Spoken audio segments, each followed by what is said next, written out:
Hi folks, it is time for the final book haul of the year, and it's quite a large one. I will list all of the books in the description box down below. We've got some books here by some of my favourite authors that I've picked up new books by. Then we've got some most anticipated releases of next year and a few other thrown in there as well.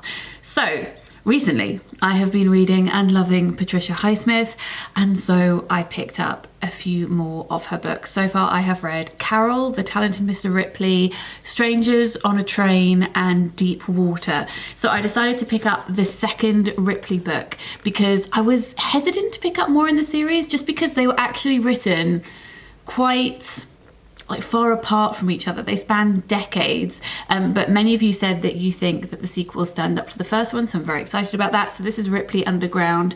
I won't tell you anything about the blurb because obviously it is a sequel, but I would highly recommend the first one, which is The Talented Mr. Ripley, and I will link a video in the description box down below, which is a reading vlog where I read that first book if you want to go and find out more. The next one is A Suspension of Mercy, and the tagline is, who hasn't imagined killing his wife?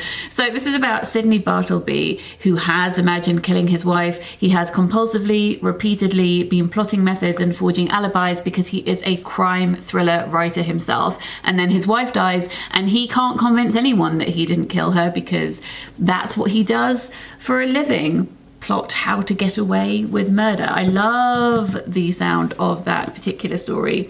This one is Edith's diary. There's a quote on the back that says, this is one of the saddest books that I have ever read. So I think Edith is writing a diary of her life that is very, very different to the one that she happens to be living. So it said Edith and her family are moving from an apartment in New York to a house in the suburbs.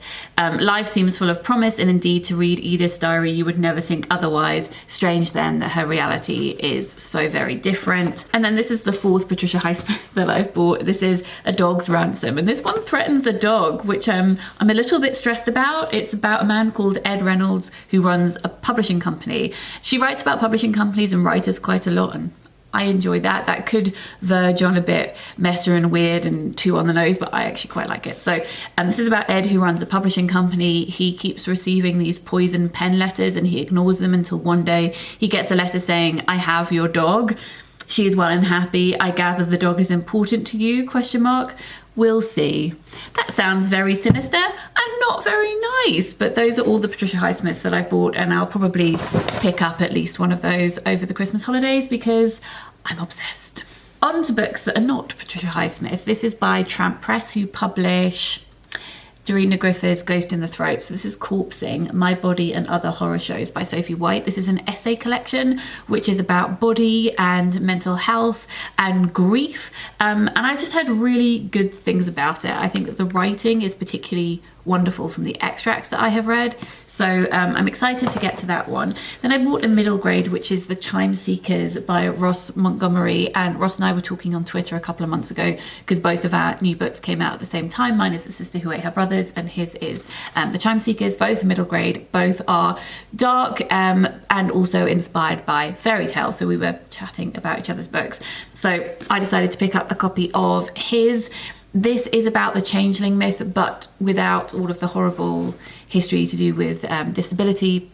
Very dark history to do with changelings. You can Google if you would like to. Essentially, an excuse that people use to try and get rid of disabled children. Not cool. But this one, it's not about that. It says, step into a world of fairy tricks and hidden danger. So an evil fairy steals Yanni's baby sister and swaps her for a changeling, and they have to go into the fairy world to try and get her back. An adventure ensues. Next I have this YA book, and I don't tend to read much YA, but I really love Marieke and Nijkamp, and I met them at Dutch Comic Con in 2018 when we were there to talk about our own books, but also to host panels about Marvel and DC and disability, and it was amazing as a sidetrack. Like it was one of my, was it my first Comic Con?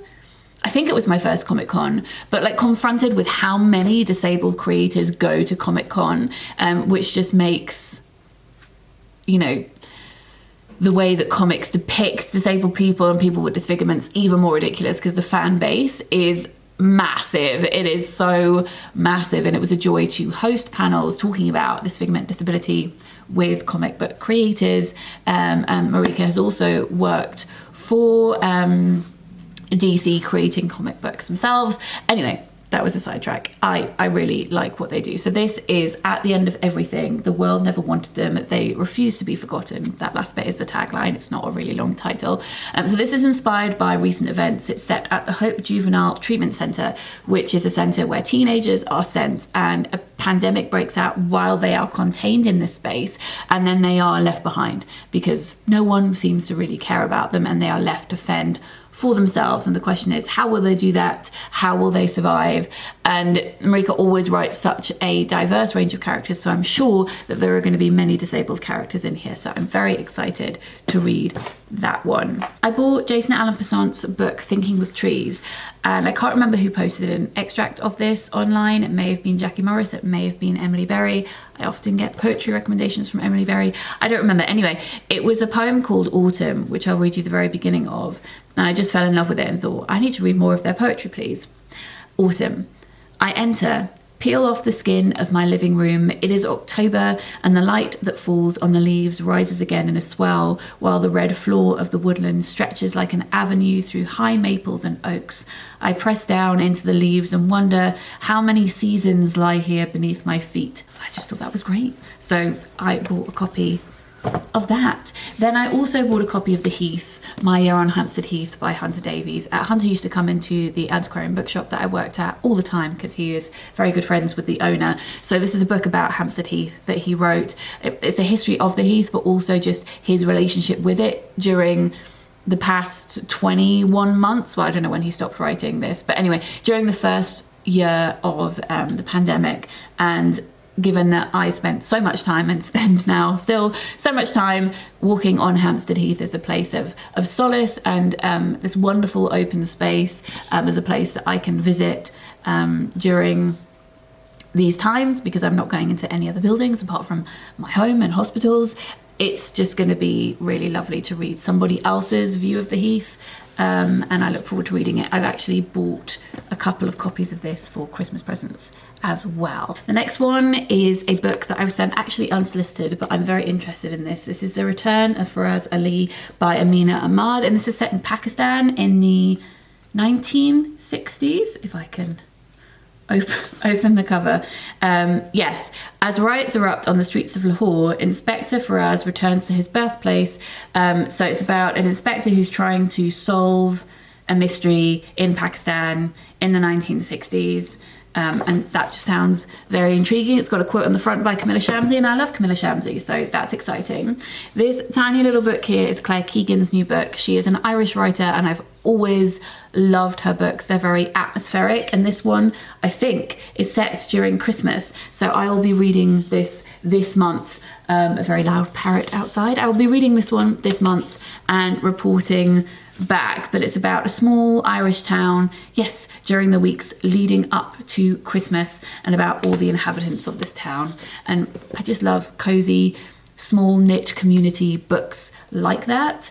Then last week I did an event with the Literary Trust, with I think it was like 43 schools in Middlesbrough, which was very cool. So they coordinate authors going into schools, and I miss physically going into schools, obviously, but also doing these online events means I can visit more kids at the same time, which is brilliant. So a hybrid of both of those things in the future, please. Yes, thank you. And I was speaking to Marieke, who was the coordinator, and she was saying that she had really loved this book here. And I believe this is pronounced Wien, and this is LGBTQ plus reimaginings of Scottish folklore, poems by Rachel Plummer and illustrated by Helene Bobert. And this is published by the Emma Press, which is a small publishing company that I love very much. A while ago, I read The Crow Trap, which is the first Vera book by Anne Cleeves, and I enjoyed it, and I'm going to listen to more of those. I really like listening to them as opposed to reading them because they are set in the Northeast where I'm from, and the narrator has a Northeast accent, and it just feels all very homely and lovely. But I decided to start another series of hers, and this is the first in her Shetland series, which is Raven Black, and the detective in this is called Jimmy Perez. I haven't watched any of the Shetland series. This is completely new to me. So this is a Scottish mystery, the first in a series, and I don't want to read the back because often it gives away far too much. So that is one that I'm looking forward to getting to. I came across this short story anthology randomly online and I bought it. It's called Dreamland, Other Stories, edited by Sophie Essex, and it's published by Black Shook Books, who I have never bought a book from before, but I saw that Kirsty Logan has a short story in this, and actually I think she is the only name that I recognised. Yes, it says these 21 stories from female identifying writers embody the disconnect between reality and the subconscious, the desire for meaning and the need for escape, the two blue sky and the abyss. I mean, it doesn't really give away too much, but I imagine these are going to be surreal, dream-like stories that explore in part female body and lots of other things, and I'm very excited by that. This, actually, the next 5 are some of my most anticipated 2022 releases. I made a video a couple of weeks ago talking about my most anticipated releases of next year, and I'll link that video in the description box down below. But briefly, here are a few that I already have proofs for. Excuse me one second. Apologies to any of you who thought that that was your phone ringing. I can't remember where I was. Probably in the middle of a sentence. These are some of my most anticipated books of next year. Yes, video link down below. Yes, okay. This is Grounding by Lulah Ellender, which is about the importance of gardening and family and home. And I've really enjoyed her nonfiction in the past. And I did see some of this in its very early form when she was kind of working out what this book was going to be. So I did work with her on this pitch, and I haven't read the book that it later became, so I'm very excited to read this one. Then this is Louise O'Neill's new book. This is Idol, which is coming out in May. I should say Lulah's book is coming out in April, I think. Yeah, April. So Louise O'Neill's book is about someone who is online, has a huge following, and then she decides to speak about a relationship that she had with a woman when she was in her teens, and share that with the world. But then this woman comes back and says, yeah, that's not how I remember it, and I think things get a little bit nasty. So it's looking at internet culture. Then this is Bitter by Akwaeke Emezi, which is a prequel to Pet, which is a book that I loved last year. Absolutely wonderful, magical, realist, middle grade, young YA book. So this is about Jam's mother. If you have read Pet, and if you haven't, then I really recommend picking it up. It says Bitter had no interest in the revolution. She was 17 and she thought it was ridiculous that adults wanted young people to be the ones saving the world, as if her generation was the one that had broken everything in the first place. Then this is The Christie Affair. I really love this proof cover. The final cover looks like this, but I actually prefer this one. So this is a novel inspired by real life events. Agatha Christie went missing for 11 days. And this is a novel about that, written from the point of view of Agatha Christie's husband's mistress. It says, I am no Hercule Poirot, but I am her husband's mistress. And that sounds really fascinating. Yeah, I'm just really excited that I guess a story, like a real life story like this, exists and we get to read it.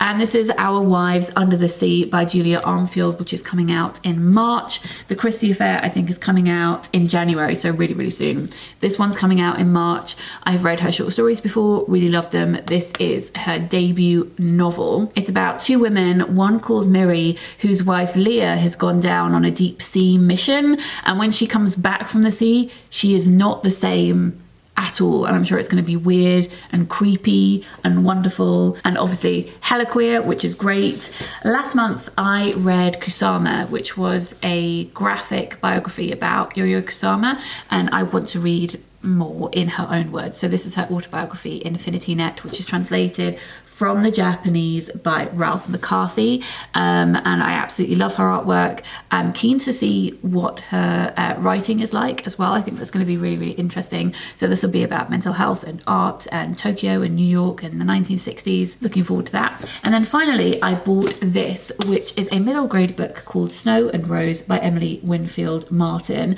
and I am not hugely into, which is going to sound strange, fairy tale retellings, bear with me, that span an entire novel, because I think sometimes it can, unless they do something drastic, say if you take a fairy tale as a really loose inspiration for a story, I think that can be really, really fascinating. But actually following solidly the plot of one fairy tale over a huge word count, they're not really supposed to be stretched that far. They're supposed to be very magical, and you have to be able to believe in them, and therefore the short word count helps with that, because you can get lost in it without having to question too much. If you try and rationalize too many things in fairy tales, it's gonna fall apart, because that's kind of not really how they exist in the world.